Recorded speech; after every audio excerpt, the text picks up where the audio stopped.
когда ингушские беженцы, даже Серноводск, хотели попасть туда, их не пустили. Вы скажете, ты сейчас выдумываешь, да? Нет, дорогой? Давай говорить правду. Если ты на весь мир сидишь на русском языке, нас обвиняешь, клевещешь на нас, ну слушай, жри, паскуда. Чеченцы.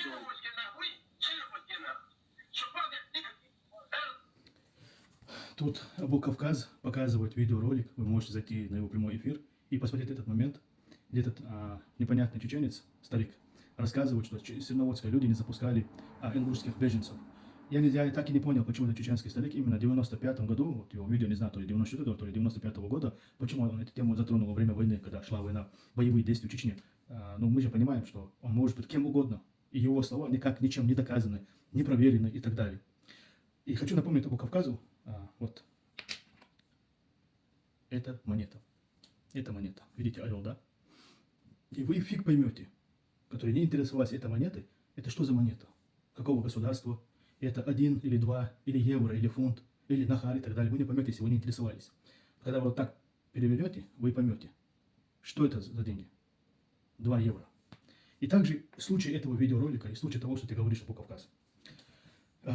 Ты не показал видеоролик Руслана Алушева, где он говорил, что в Ингушетии есть 2 типа беженцев. Чеченские беженцы и ингушские беженцы. И также беженцы из Грозного, ингушские беженцы из Грозного, которые из Владикавказа, из Перегонного района приехали туда, в Грозный. А потом уже, когда война началась, они приехали в Ингушетию вместе с чеченскими беженцами. За 120 уже тысяч беженцев. Это беженцы с Перегонного района, которые приехали в Грозный, сегодня опять уже оттуда ушли, уже оказались в Ингушетии. Они с Владикавказа или с Перегонного поехали в Грозный своим родственникам, а сейчас в Грозный вернулись туда. То есть двойные беженцы. Беженцы с Перегонного района, которые приехали в Грозный, беженцы с Перегонного района, которые приехали в Грозный, которые приехали в Грозный, которые приехали в Грозный, которые приехали в Грозный. Это подтверждающий факт, что чеченцы были, принимали и помогали ингушскому народу.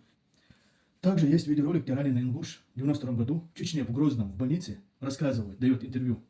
После того, как его чеченцы вылечили, дает интервью. Они до сих пор подумали, российские войска идут, значит, на какие-то миротворческие силы вот эти вот.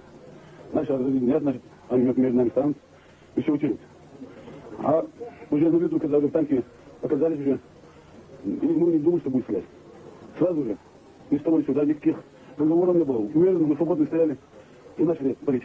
Вот вы были ранены. Снаряд, сколько? Да. Там мы рядом стояли. Когда начали российские войска наступление вести, после мирного переговора, у них были как? Рад идет с парами, ну одна так, боевая порядка, они как делают, ну по-боевому, те, которые понимают эту службу, так и могут предпринять, и поймут так. А второй... Это тоже не принимается. Видео, где из Грозного в новостях показывают, что на автобусах провозят ингушских беженцев. Граждане Чеченской Республики с тревогой следят за развитием событий в Северной Ингушетии. Это убийственная война продолжается.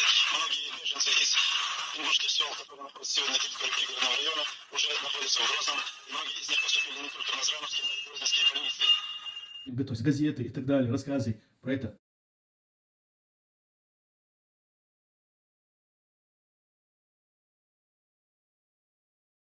Вот эти видеоролики, которые я показал, ничего не значат, да, потому что там есть факты и доказательства, а не какие-то там простые слова какого-то человека, который даже там имени неизвестно, кто он, что он, почему он именно в этот момент говорит об этом, что куда-то не запускали ингушей. Не говорит он в 92 году, не говорит он в 93 году, а говорит он в 95 или 96 годах. А напоследок хочу сказать достойным ингушам, сторонникам независимости и также достойным чеченцам: не поддавайтесь провокации, не оскорбляйте друг друга целые нации. Держитесь за веру Аллаха и за наше братство, которое до нас дошло веками. И сегодня, когда наше время пришло, давайте не будем теми, кто уничтожил наше братство и отошел от аята воистину верующие братья. Дал барца бойлой, нокча галгай. Ассаламу алейкум рахматуллах.